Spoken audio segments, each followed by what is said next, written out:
오늘 우리에게 주시는 하나님의 말씀은 구약성경 사무엘상 1장 19절부터 28절까지입니다. 제가 말씀 공독하겠습니다. 그들이 아침에 일찍이 일어나 여호와 앞에 경배하고 돌아가 라마의 자기 집에 이르니라. 엘가나가 그의 아내 한나와 동침하며 여호와 앞에서 그를 생각하신지라. 한나가 임신하고 때가 이름에 아들을 낳아 사무엘이라 이름하였으니 이는 내가 여호와께 그를 구하였다 하미더라. 그 사람 엘가나와 그의 온 집이 여호와께 매련제와 서원제를 드리러 올라갈 때 오직 하나는 한나는 올라가지 아니하고 그의 남편에게 이르되 아이를 젖대거든 내가 그를 데리고 가서 여호와 앞에 뵙게 하고 거기에 영원히 있게 하리이다 하니 그의 남편 엘가나가 그에게 이르되 그대의 소리내 좋은 대로 하여 그를 젖대기까지 기다리라. 오직 여호와께서 그의 말씀대로 이루시기를 원하노라 하니라. 이에 그 여자가 그의 아들을 양육하며 그가 젖대기까지 기다리다가 젖을 뗀 후에 그를 데리고 올라갈새 숫소 3마리와 밀가루 한 에바와 포도주와 한 가죽 부대를 가지고 실로 여호와의 집에 나아갔는데 아이가 어리더라. 그들이 숫소를 잡고 아이를 데리고 엘리에게 가서 한나가 이르되 내 주여 당신의 사심으로 맹세하나이다. 나는 여기서 내 주 당신 곁에 서서 여호와께 기도하던 여자라. 이 아이를 위하여 내가 기도하였더니 내가 구하여 기도한 바를 여호와께서 내게 허락하신지라. 그러므로 나도 그를 여호와께 드리되 그의 평생을 여호와께 드리나이다 하고 그가 거기서 여호와께 경배하니라. 아멘.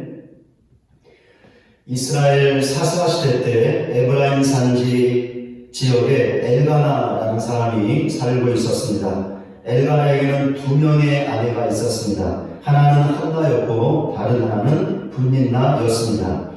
분닌나에게는 자식이 있었고 한나에게는 자식이 없었습니다. 엘가나는 해마다 하나님의 성막이 있는 실로라는 곳으로 가서 하나님을 예배하며 제사했습니다. 제사를 드리는 날 엘가나는 제물의 분깃을 두 아내와 자녀들에게 나누어 주었습니다. 그런데 분깃나와 그녀의 자녀들에게 주는 것보다 한나에게 더 갑절이나 주었습니다. 엘가나가 분깃나보다 한나를 더 사랑했기 때문이었습니다. 아마도 한나를 더 편애했던 것 같습니다. 당연히 분깃나가 한나에 대하여 좋지 않은 감정을 가졌습니다. 그리하여 한나를 격분하게 하여 괴롭게 했습니다. 아마도 자식이 없다는 한나의 치명적인 약점을 이용해서 그렇게 했던 것 같습니다. 이런 일이 매년 되풀이 되었습니다. 엘가나가 매년 실로에 와서 하나님께 제사를 드렸기 때문이었죠. 그러니 그때마다 한나는 큰 고통을 당했습니다. 한나는 그 고통 때문에 울었고 음식조차 제대로 먹을 수 없었습니다. 엘가나는 그런 한나에게 어찌하여 울며 어찌하여 먹지 아니하며 어찌하여 슬퍼하느냐, 내가 당신에게 10 아들보다 낫지 아니하냐 라고 말하며 그녀를 위로해 주었습니다. 그러나 한나의 고통은 가시지 않았죠. 그러자 한나가 했던 일이 있었는데 하나님께 기도하는 것이었습니다. 한나의 기도는 통곡의 기도였죠. 사무엘상 1장 10절입니다. 한나가 마음이 괴로워서 여호와께 기도하고 통곡하며. 왜 한나가 통곡의 기도를 했습니까? 남편의 사랑과 위로를 통해서도 가시지 않을 만큼 자식이 없는 것으로 인하여 너무나 큰 고통을 당했기 때문이었습니다. 또한 한나의 기도는 서원의 기도였죠. 사무엘상 1장 11절입니다. 서원하여 이르되 만군의 여호와여, 만일 주의 여종의 고통을 돌보시고 나를 기억하사 주의 여종을 잊지 아니하시고 주의 여종에게 아들을 주시면 내가 그의 평생에 그를 여호와께 드리고 삭도를 그의 머리에 대지 아니하겠나이다. 한나가 어떤 서원을 했습니까? 하나님께서 자기의 고통을 돌보시고 자기를 기억하사 자기에게 아들을 주시면 그 아들의 머리에 삭도를 대지 않겠다는, 즉 아들의 머리를 자르지 않겠다는 나실인의 서원이었습니다. 그러니까 한나는 하나님께서 아들을 주시면 그 아들을 나실인으로 하나님께 드리겠다는 서원을 한 것이었습니다. 그런데 나실인의 서원에는 머리를 자르지 않는 것 말고 다른 것도 있었습니다. 포도와 포도에서 만들어진 것을 먹지 않고 사체와 접촉하는 것을 일절 피하는 것이었습니다. 이스라엘 사람들이 나실인의 서원을 했던 이유가 있었는데, 서원을 한 사람이 세상과 자신을 구별하여 좀 더 전심으로 하나님께 기도하며 하나님을 섬기고자 했기 때문이었습니다. 그런데 나실인의 서원은 기간이 정해져 있었습니다. 그렇기에 서원을 한 사람은 정해진 기간 동안만 서원한 것을 지키면 되었습니다. 그런데 한나는 어떻게 서원을 했습니까? 하나님께서 아들을 주시면 그 아들을 나실인으로 하나님께 드릴 것인데 일정 기간 동안만 그렇게 하는 것이 아니라 그 아들의 평생을 드리겠다고 서원했습니다. 이처럼 한나가 통곡의 기도, 서원의 기도를 하나님께 드리고 있을 때 그런 한나를 지켜본 사람이 있었습니다. 그 당시 이스라엘의 대제사장이었던 엘리였습니다. 그런데 엘리는 한나가 술에 취한 것으로 오해했습니다. 한나가 기도할 때 소리를 내지 않고 입술만 움직이며 기도했기 때문이었습니다. 그러니까 속으로 기도했던 것 같습니다. 엘리가 이런 기도의 모습을 보고 한나가 술에 취한 것으로 오해했던 것이죠. 그래서 엘리는 한나에게 언제까지 취해 있을 것이냐며 포도주를 끊으라고 책망조로 말했습니다. 그러자 한나는 나는 포도주나 독주를 마신 것이 아닙니다. 나의 슬픈 마음을 하나님께 통한 것뿐입니다 라고 답하죠. 그리고는 나를 악한 여자로 여기지 마십시오. 내가 지금까지 말한 것은 나의 원통함과 격분됨이 많기 때문입니다 라는 말을 이어갔습니다. 한나의 말을 들은 엘리는 그녀에게 평안히 가라, 이스라엘 하나님이 내가 기도하여 구한 것을 허락하시기를 원한다 라고 말했습니다. 엘리의 말을 들은 한나는 기도 응답에 대한 믿음을 갖게 되었습니다. 그리하여 기도를 마치고 돌아가서는 음식을 먹었고 다시는 근심의 빛을 얼굴에 띠지 않았습니다. 그렇다면 엘리의 말대로 그리고 한나의 믿음대로 하나님께서 그녀의 기도를 들어주셨을까요? 본문 20절입니다. 한나가 임신하고 때가 이름에 아들을 낳아 사무엘이라 이름하였으니 이는 내가 여호와께 그를 구하였다 하며 하나님께서 한나의 기도를 들어주셨습니다. 그리하여 한나는 아들을 낳을 수 있었고 그 아들의 이름을 사무엘이라고 지었습니다. 한나가 사무엘을 낳은 후에도 엘가나는 매년 하나님을 제사하기 위해 실로로 갔습니다. 그런데 한나는 거기에 동행하지 않았죠. 한나가 그렇게 했던 이유가 있었는데 본문 22절입니다. 그의 남편에게 이르되 아이를 젖대거든 내가 그를 데리고 가서 여호와 앞에 뵙게 하고 거기에 영원히 있게 하리이다. 왜 한나가 엘가나와 동행하지 않았습니까? 사무엘이 젖을 때면 그를 데리고 가서 하나님 앞에 뵙게 하고 거기에 영원히 있게 하려고 했기 때문이었습니다. 그러니까 자신이 서원한 대로 사무엘을 하나님께 나실 인으로 드리겠다는 것이었죠. 그것도 영원히 그렇게 하겠다는 것이었습니다. 한나의 남편이자 사무엘의 아버지 엘가나도 한나의 서원에 동의했습니다. 그렇게 본문 23절에 나와 있는 것처럼 그를 젖대기까지 기다리라. 오직 여호와께서 그의 말씀대로 이루시기를 원한다라고 말했던 것입니다. 드디어 사무엘이 젖을 뗄 때가 되었습니다. 그럼 한나가 서운한 대로 했을까요? 혹시 그동안 마음이 변하지 않았을까요? 이런 질문을 하는 이유가 있는데 사무엘이 젖을 뗄 때가 되었기 때문입니다. 아이들이 엄마의 젖을 떼는 시기는 아이와 엄마의 상황에 따라 달라진다고 하는데 일반적으로 생후 2년에서 4년 사이에 젖을 뗀다고 합니다. 좀 늦은 아이들은 5살까지 젖을 뗀다고 합니다. 그럼 한나의 시대는 어땠을까요? 이때는 분유 같은 것이 없었기 때문에 모유 수유가 일반적이었을 것입니다. 그렇기에 오늘날보다도 젖을 떼는 시기가 좀 늦어질 수 있었지만 그래도 오늘날과 크게 다르지 않았을 것입니다. 제가 두 아이들을 키워보았는데요. 아이들을 키워본 결과 아이들이 가장 예쁘고 사랑스러울 때가 아마 젖을 떼는 시기가 아닌가 싶습니다. 이때 저의 딸과 아들도 너무나 예쁘고 사랑스러웠습니다. 여러분들의 자녀도 그러했을 것입니다. 그러니 한나에게는 어떠했을까요? 사무엘이 너무나 예쁘고 사랑스러웠을 것입니다.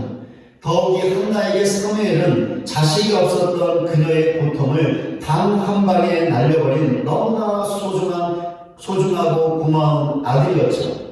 그러니 한나에게 사무엘은 세상의 그 무엇과도 그것이 가장 비싸고 고귀한 보물일지라도 절대로 바꿀 수 없는 너무나 소중한 아들이었습니다. 그렇게 혹시라도 사무엘을 나실 인으로 드리겠다고 서원한 한나의 마음이 변하지 않았을까? 라는 질문을 하게 되는 것이죠. 그럼 한나는 어떻게 했을까요? 서원한 대로 행했을까요? 그렇게 하지 못했을까요? 사무엘이 젖을 떼자 한나는 그를 데리고 실로에 가서 엘리를 찾아갔습니다. 그리고는 본문 26절에 나와 있는 것처럼 나는 여기서 내 주 당신 곁에 서서 여호와께 기도하던 여자입니다 라고 말했습니다. 또한 본문 27절에 나와 있는 것처럼 내가 기도하였더니 내가 구하여 기도한 바를 여호와께서 내게 허락하셨습니다 라고 말했습니다. 그리고 본문 28절에 나와 있는 것처럼 그러므로 나도 그를 여호와께 드리되 그의 평생을 여호와께 드립니다 라고 말했습니다. 어떻습니까? 한나의 마음이 변했습니까? 그리하여 서운한 것을 어겼습니까? 아니요. 한나의 마음은 변하지 않았습니다. 젖을 뗀 사무엘이 아무리 예쁘고 사랑스럽고 가장 귀한 보물과도 바꿀 수 없는 아들이었다 해도 하나님께 그의 평생을 드렸습니다. 한나는 서운한 대로 행했습니다. 사실 한나에게 자식이 없었던 것은 하나님께서 그렇게 하신 것이었죠. 그러니까 하나님께서 한나가 임신하지 못하게 하셨다는 것입니다. 그러니 한나가 당했던 큰 고통도 하나님께서 주신 것이었다고 할 수 있습니다. 왜 하나님께서 이렇게 하셨던 것일까요? 이 물음의 답은 큰 고통 때문에 한나가 했던 일과 그것의 결과를 통해 얻을 수 있습니다. 그럼 한나가 큰 고통 때문에 했던 일이 무엇이었죠? 하나님께 아들을 달라고 간절하게 기도한 것이었습니다. 그럼 그 기도의 결과는 무엇이죠? 세 가지로 볼 수 있습니다. 첫째, 하나님께서 한나의 기도를 들으시고 사무엘을 주신 것이었습니다. 둘째, 한나가 서운한 대로 사무엘을 하나님께 드린 것이었습니다. 셋째, 하나님께서 사무엘을 들어 사용하신 것이었습니다. 기도의 결과를 보면 사무엘이 중요하다는 것을 알 수 있는데, 특별히 세 번째 결과를 보면 더더욱 그렇습니다. 바로 이런 사실을 통해 하나님께서 한나가 임신하지 못하게 하사 그녀에게 고통을 주신 이유를 알 수 있는데, 바로 사무엘 때문이었다라는 것이죠. 그러니까 사무엘이 세상에 태어나고 하나님께서 사무엘을 사용하시기 위해 한나에게 자식이 없는 고통을 주셨고 그녀로 하여금 기도하게 하셨다라는 것입니다.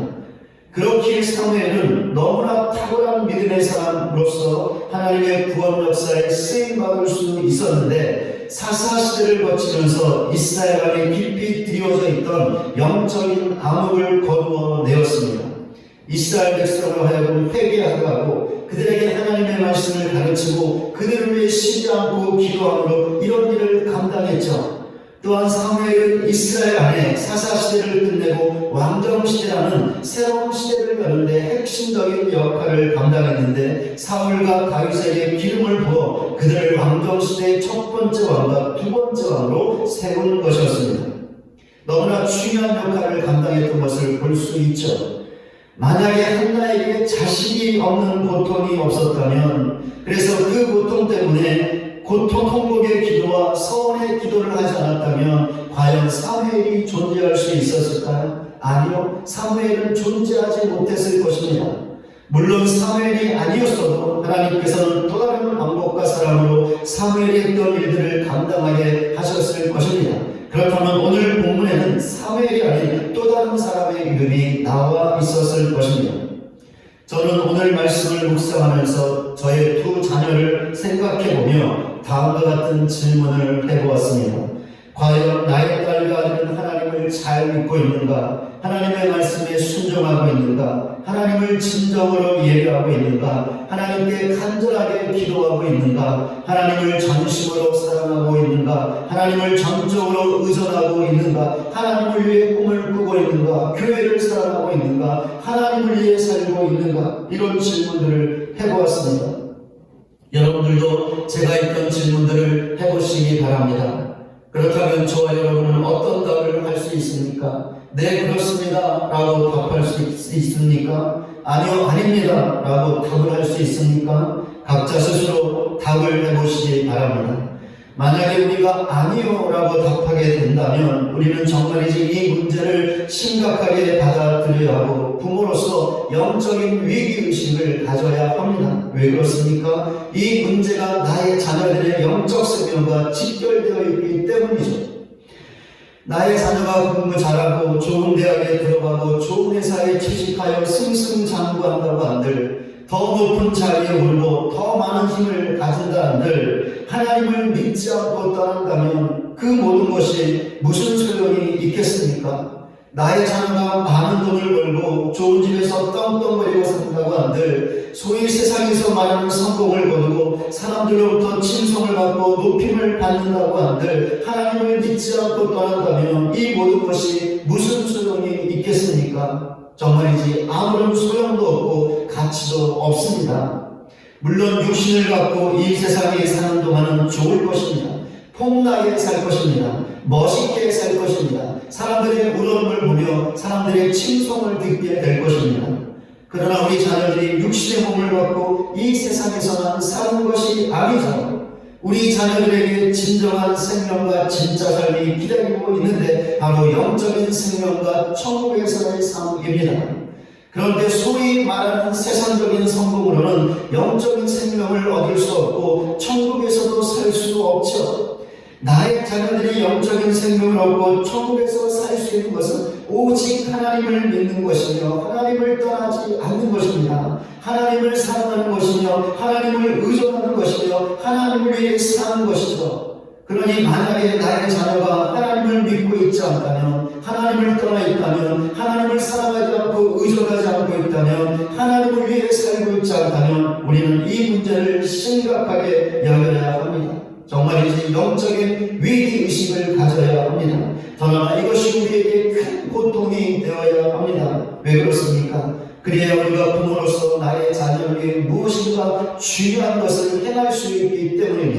그것이 무엇일까요? 말씀을 묵상하면서 제가 얻은 답이 있습니다. 무엇이냐면 우리가 나의 자녀들을 다시 낳는 것입니다. 물론 육적인 출산을 다시 하자는 것이 아니죠. 이것은 불가능합니다. 그럼 무엇을 하자는 것일까요? 영적인 출산을 하자는 것이죠. 영적으로 나의 자녀들을 새롭게 다시 낳자는 것입니다. 그럼 우리가 어떻게 해야 나의 자녀들을 영적으로 다시 낳을 수 있는 것일까요? 기도하는 것입니다. 자식이 없는 것 때문에 큰 고통을 당했던 한나가 아들을 달라고, 그러는 그 아들을 하나님께 드리겠습니다 라고 기도했던 것처럼 우리도 자녀들을 위해 간절하게 기도해야 한다는 것이죠. 하나님, 나의 자녀를 불쌍히 여겨 주시옵소서. 하나님을 믿지 못하고 하나님을 떠나 있는 나의 자녀들을 불쌍히 여겨 주시옵소서. 나의 자녀들을 인격적으로 만나 주시옵소서. 그래야 나의 자녀들이 살아계신 하나님을 믿게 하시고 하나님을 사랑하고 의존하게 하여 주시옵소서. 하나님을 위해 꿈을 꾸게 하시고 하나님을 위한 삶을 살게 하여 주시옵소서 라고 간절하게 기도해야 합니다. 육적으로 자녀들을 출산하는 것은 매우 고통스러운 일이죠. 그렇다면 영적으로 자녀들을 다시 출산하는 것은 어떨까요? 육적으로 출산하는 것만큼이나 고통스러운 일입니다. 아니, 어쩌면 더 고통스러울 수도 있습니다. 그러니 자녀들의 영적인 새로운 출산을 위해 기도하는 것도 큰 고통이 될 수 있습니다. 그러나 그럴지라도 우리는 간절하게 기도해야 합니다. 하루도 이 기도를 쉬지 말아야 합니다. 나의 자녀들이 영적으로 새롭게 태어나서 하나님을 사랑하고 의존하며 하나님을 위한 삶을 사는 믿음의 사람들이 되는 것을 볼 때까지 기도해야 합니다. 왜 이렇게 기도해야 하는 것일까요? 그래야 하나님께서 우리의 기도를 들으시고 나의 자녀들을 영적으로 새롭게 태어나게 하사 우리 품에 안겨주실 것이기 때문입니다. 만약에 우리가 사는 동안에 나의 자녀들이 영적으로 새롭게 태어난 것을 보지 못한다 하더라도 우리는 죽는 순간까지 기도해야 합니다. 왜 그렇습니까? 우리가 죽은 뒤에라도 하나님께서 응답하여 주실 것이기 때문입니다. 주 331년에 북아프리카의 한 부유한 가정에서 한 여자아이가 태어났습니다. 그 아이의 이름은 모니카였죠. 모니카는 로마의 관원이며 부유한 지주였던 파트리키우스라는 불신자와 결혼했습니다. 이후에 모니카는 남편의 구원을 위해 무려 16년이나 기도했고 결국 남편을 회심시켰습니다. 하나님께서 그녀의 간절한 기도를 들어주셨던 것이죠. 모니카는 남편과의 사이에서 어거스틴이라는 아들을 얻었고 그 아들을 하나님의 말씀으로 양육하고 훈계했습니다. 특히 모니카는 아들에게 젊음의 육적인 욕망과 자만을 조심하라고 경계하고 경계했습니다. 그러나 어거스틴은 어머니의 교훈을 무시했습니다. 그리하여 한 여인과 동거하며 아이까지 낳았습니다. 더 나아가 하나님에 대한 참된 믿음과 신앙을 저버리고 다른 종교의 가르침에 깊이 빠지게 되었죠. 어거스틴은 어머니의 교훈을 무시하고 육적으로 영적으로 방탕한 삶을 살았던 것입니다. 그러나 모니카는 그런 아들을 보며 실망하지 않았습니다. 절망하지 않았죠. 그 대신 사랑하는 아들이 다시금 하나님께로 돌아올 수 있게 해달라고 간절하게 기도했습니다. 아들의 새로운 영적 출생을 위해 기도했던 것이죠. 무려 30년이라는 오랜 세월 동안 기도했습니다. 하나님께서 모니카의 간절한 기도를 들어주셨습니다.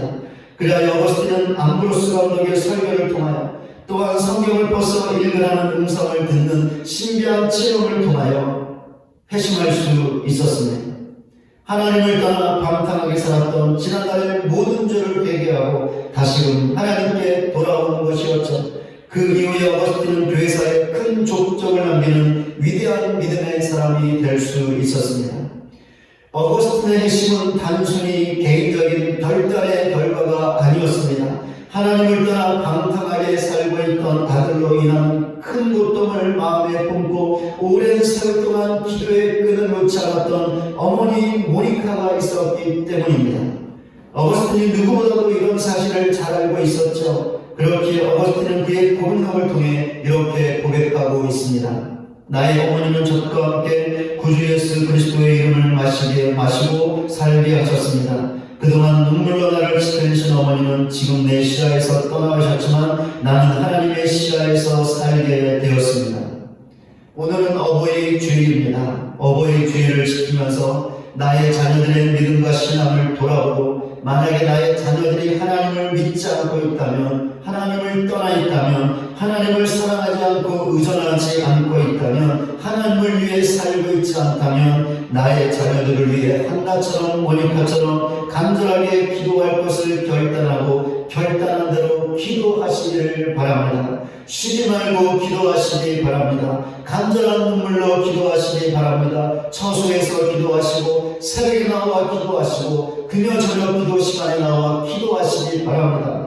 그래야 우리의 간절 기도를 들으시고 나의 자녀들을 영적으로 새롭게 태어나게 하사 하나님의 사랑으로 세워주실 하나님의 은혜를 경험하고 그 하나님께 감사와 영광을 올려드릴 수 있는 저와 여러분 모두가 되시기를 주님의 이름으로 간절히 축원을 드립니다.